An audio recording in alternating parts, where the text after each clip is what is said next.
On va commencer avec le meeting de la Fed. Donc là, je me suis amusé à mes petits photomontages. Qu'est-ce qui a été dit? Donc, comme vous savez que régulièrement, la Fed tient son meeting pour savoir s'ils vont baisser les taux, monter les taux, maintenir les taux, qu'on suit avec beaucoup d'impatience.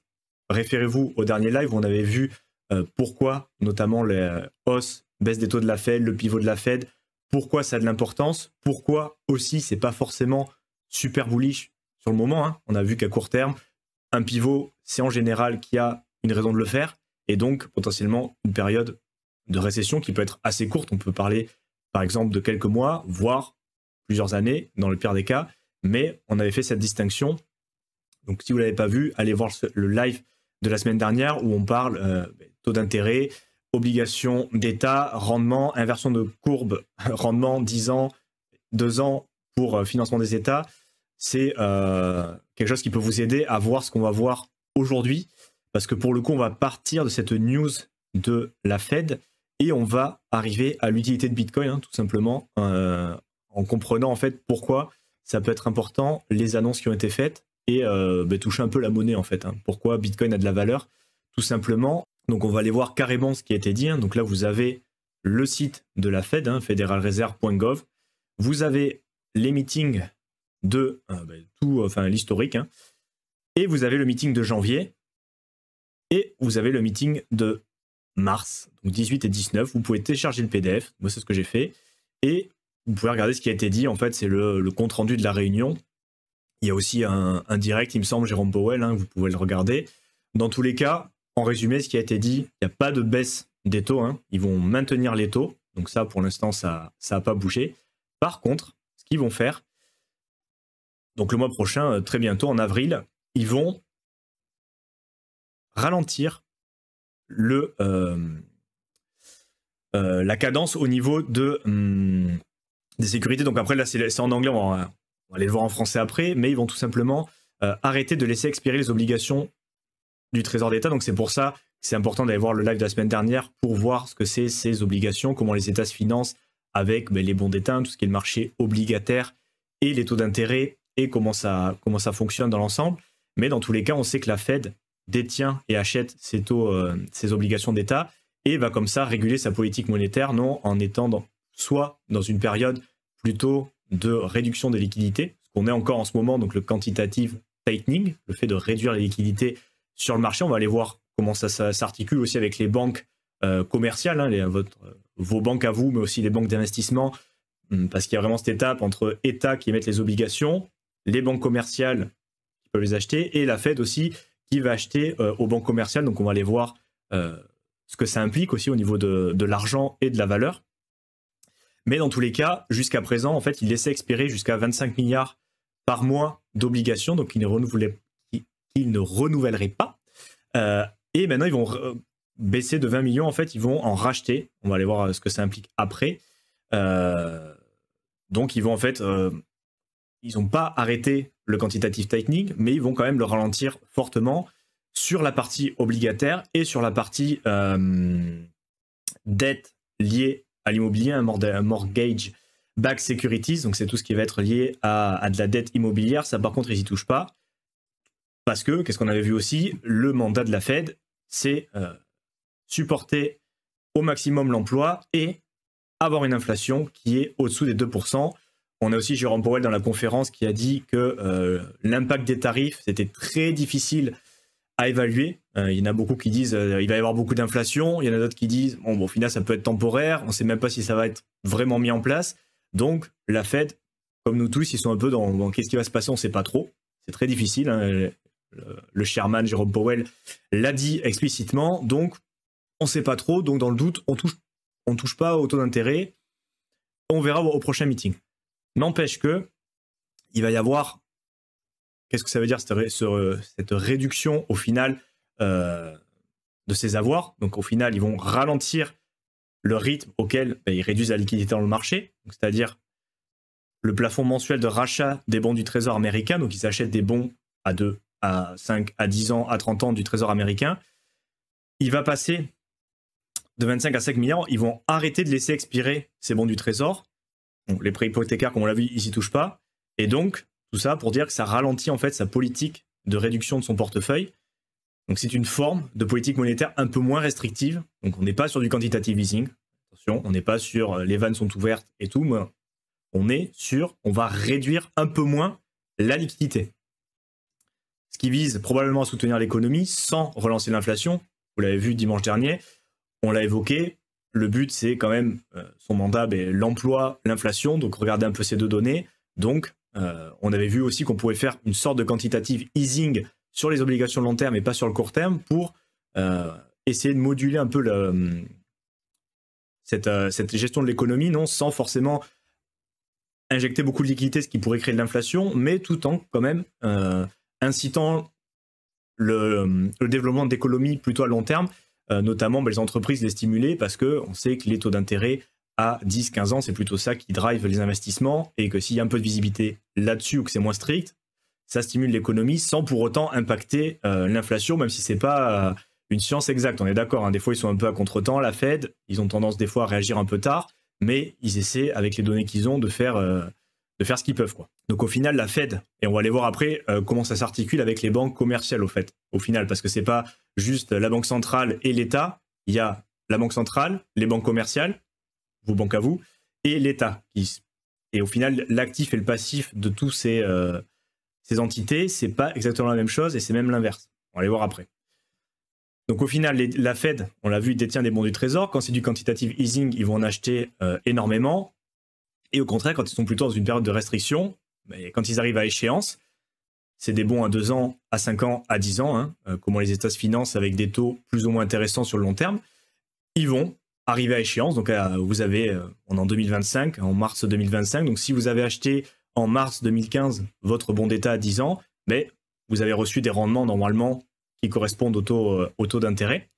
Et arrivé à échéance, l'État vous rembourse, hein, vous avez bloqué de l'argent pour une certaine donnée, pour une certaine période plutôt, on vous a rémunéré pour avoir cet argent, mais à un moment, l'argent, il doit être remboursé. C'est pour ça aussi qu'on a parlé des 7 trillions, les refinancements de la dette, tout ça, c'est des notions qui ont lien avec ça, parce qu'au moment où les obligations arrivent à échéance, c'est bien beau d'emprunter sur 30 ans, on a l'argent tout de suite, mais dans 30 ans, il va falloir rembourser cette dette, et donc il va falloir, soit on a les fonds et on rembourse, soit il va falloir refinancer la dette, donc ça veut dire tout simplement contracter une autre dette pour payer la dette. Donc c'est pour ça que c'est des boucles un peu infernales cette histoire. Mais dans tous les cas, les taux d'intérêt sur le moment jouent un rôle important. C'est pour ça qu'il y a cette thèse des 7 trillions et que Trump fout le bordel sur le marché pour pouvoir se refinancer. On en a parlé dimanche dernier. Donc quand ils arrivent à échéance, au final, la Fed peut choisir de ne pas les renouveler, donc les laisser expirer ou réinvestir l'argent dans de nouveaux bons. Donc avant, on avait la Fed qui laissait jusqu'à 25 milliards de bons du trésor chaque mois sortir de son portefeuille. Elle réinvestit, c'est pas cet argent. Donc au final, on réduit progressivement la taille de son bilan et on va aller voir après qu'au final, ça, quand la Fed réduit la taille de son bilan, ça équivaut à réduire de la liquidité du marché. On va aller voir juste après, ça arrive dans quelques screenshots. Et maintenant, au final, elle ne sera plus que 5 milliards par mois. Donc elle va réinvestir au final une plus grande partie des montants arrivant à échéance en achetant un peu plus de bons du trésor. Et ça, pas du quantitative easing, on continue quand même à réduire un petit peu la liquidité au niveau de la Fed. Parce qu'attention, quand on parle de M2, c'est la liquidité globale. Hein, c'est pas qu'aux États-Unis, c'est les banques centrales de tous les États, tout ce qui peut être mesuré ou tout ce qui est intéressant, on va dire, d'inclure dans sa M2. Et donc, pourquoi c'est important? Parce qu'en gardant plus de titres et en réinvestissant, il y a moins de pression et on ralentit la contraction de la masse monétaire. Tout en sachant qu'on sait qu'en plus, la M2 a tendance à augmenter dernièrement. On en a suffisamment parlé. Mais du coup, ça veut dire quoi? Parce que ça, au final, c'est en creusant que ça m'a fait repenser au final à pas mal de trucs que j'avais regardé quand je me suis lancé dans les cryptos et l'investissement, notamment dans les métaux précieux.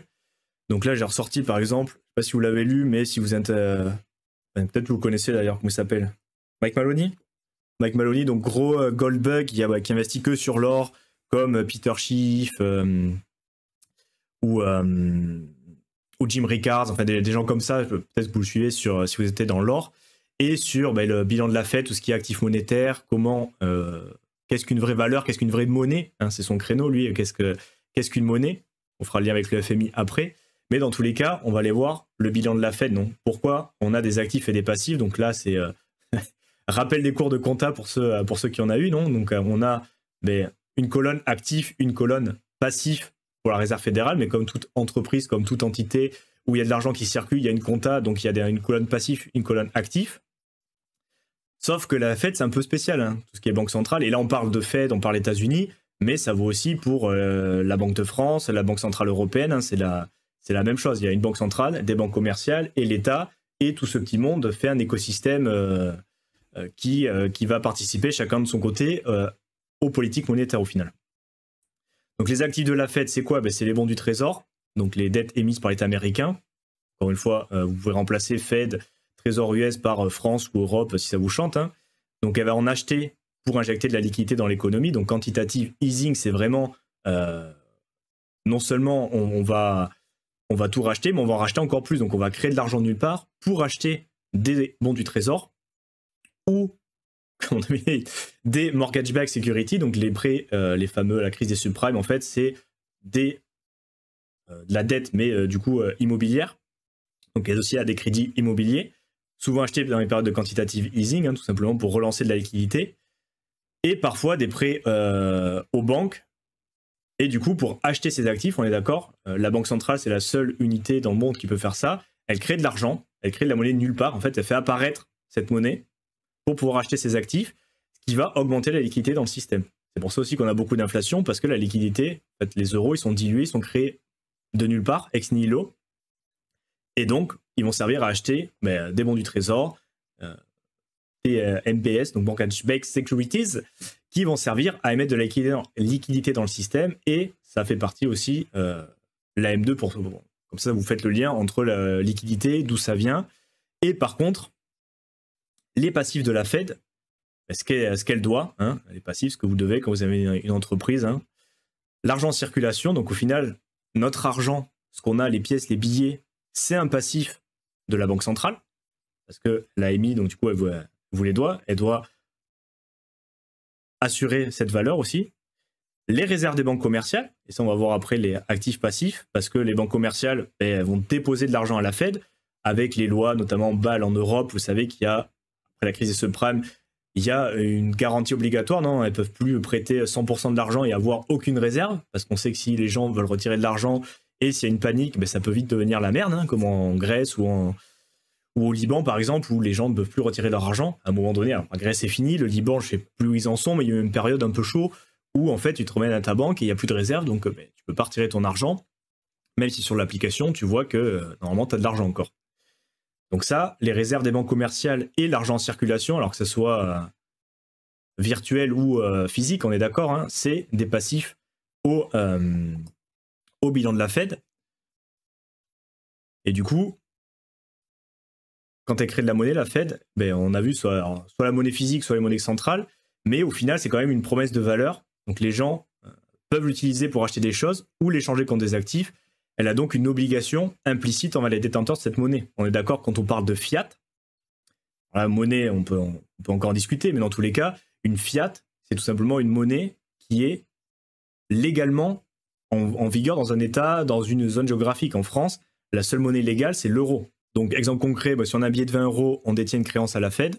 Voilà, c'est pour ça qu'on parle de IOU. Je ne sais pas si vous avez déjà entendu parler de ce terme. Au final, les euros, les monnaies fiat, c'est un IOU, donc c'est une dette, quelque part, hein, parce que vous avez une créance à la Fed, contrairement à l'or ou du Bitcoin, où le fait de détenir l'actif, vous détenez la valeur, c'est pas une dette, il n'y a personne qui vous doit quoi que ce soit.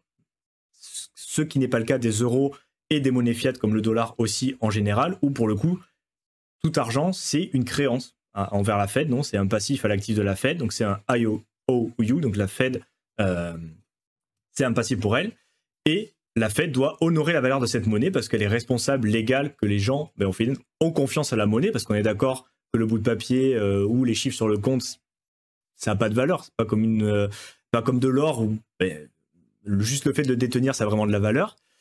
Là, pour le coup, il faut, alors voilà, parce qu'on arrive sur la monnaie fiduciaire, donc c'est pas vraiment une monnaie fiduciaire. L'euro ou le dollar, c'est une monnaie fiable, parce que la monnaie fiduciaire, on est d'accord que c'est une monnaie qui intrinsèquement n'a pas de valeur, mais en plus, le fiat, vraiment ce qu'on appelle fiat, c'est juste le fait que la monnaie fiduciaire, en plus, est cours légal et soit obligatoire pour payer vos impôts en France. Vous êtes obligé de payer en euros, vous ne pouvez pas payer en bitcoin, vous ne pouvez pas payer notamment parce qu'il y a des monnaies fiduciaires qui ne sont pas fiat, et notamment, je voulais trouver, ça petit bonus pour, pour se la péter en culture G, mais il y a des monnaies locales en France, hein, donc type Eusco, Sol Violet, donc qui sont des monnaies locales, complémentaires à la monnaie officielle qui est l'euro, et qui peuvent être utilisées pour, alors moi, de là où je suis, j'en avais pas entendu parler parce qu'on n'en a pas, mais peut-être que vous, dans votre contrée, votre patelin, vous avez une monnaie locale, non? Pour qui peut, bon, c'est plus dans une zone pour favoriser l'économie locale, il y a ce côté-là, mais dans tous les cas, il y en a 80 en France, et donc c'est une monnaie locale, bon, un périmètre réduit, mais les commerçants peuvent décider de l'accepter ou non, ils sont obligés d'accepter en euros, mais ils peuvent aussi accepter cette monnaie locale, et donc ça, cette monnaie locale, ça serait une monnaie fiduciaire, mais qui n'est pas fiat, parce qu'elle n'est pas, obligatoire de paiement, au final. Et on est d'accord, ça n'a pas de valeur intrinsèque, ça repose uniquement sur la confiance dans l'institution qui l'émet et la promesse qu'elle sera acceptée comme moyen de paiement. C'est pour ça qu'on parle aussi de monnaie fiat. Quand on parle de fiat, il y a ce terme de confiance au final où tu es bien obligé de croire que la valeur et avoir confiance en la monnaie, même si on sait très bien qu'avec l'inflation et le pouvoir d'achat de l'euro, et que toutes les monnaies fiat au final ont tendance à aller à zéro, et ça nous permet d'arriver sur le Bitcoin aussi. Mais avant, comment ça se reflète dans le bilan au final, pour bien que vous compreniez en fait ces parties-là. Je sais que c'est un peu peut-être complexe et bon, vous me direz si ça vous intéresse. La dernière fois, j'ai eu des bons retours sur ce qu'on a vu sur la partie obligation d'État. Non, ça vous avait bien plu, donc on continue à voir un petit peu, mais ça nous permet de toucher au final quel est l'intérêt de Bitcoin ou de l'or. C'est justement de ne pas avoir ce côté IOU et dette avec un système en plus qui est avec la boule de neige donc de la dette qui ne cesse d'augmenter, et on sait très bien qu'au final, détenir de l'euro ou le dollar, il n'y a pas de valeur intrinsèque, c'est juste qu'on nous dit, de toute façon c'est la monnaie légale, tu es obligé de l'utiliser, et nous on te garantit que ça sera toujours bon. Et après au niveau bilan, par rapport, pour faire aussi le parallèle avec des entités que vous connaissez qui sont qui a mis votre carte bancaire, donc la banque commerciale, au final vous voyez que ça va être inversé, donc les actifs de la banque commerciale, c'est les réserves à la Fed, hein, donc la réserve qu'elle est obligée de détenir pour les fonds clients, les prêts accordés, donc là, pour vous, c'est un passif, on est d'accord, hein, c'est ce que vous avez, votre prêt maison, le prêt conso, le prêt bagnole, en fait, pour la banque, c'est un actif, parce que normalement, vous allez le rembourser. Et un passif du banque commercial, c'est quoi? C'est le dépôt des clients, parce que tout simplement, l'argent que vous avez sur votre compte, pour vous, pour le coup, c'est un actif, mais pour la banque, c'est un passif, parce qu'elle vous le doit. Et tout ce qui va être emprunt pour se financer, et les capitaux propres apportés par les créateurs, comme dans n'importe quelle boîte par exemple. Et par contre, au bilan de la Fed, on va avoir en actif les bons du trésor et en passif la réserve des banques commerciales et les billets en circulation. Donc vous voyez qu'au final, tout ce qui est fiat, ça va être au final soit un actif, soit un passif chez quelqu'un. Donc vous, votre argent à la banque, ça va être du passif pour la banque, ça va être du passif pour la Fed, pour vous c'est un actif, et au contraire, les prêts que vous avez, pour vous, c'est un passif. Pour la banque, c'est un actif. Et donc, au final, c'est toujours, tu dois quelque chose à quelqu'un. I owe you. Je te dois quelque chose. Et tout le système fiat, c'est basé sur ce système de dette, non, où il y a de la Fed qui va créer de la monnaie de nulle part pour aller acheter les bons du trésor.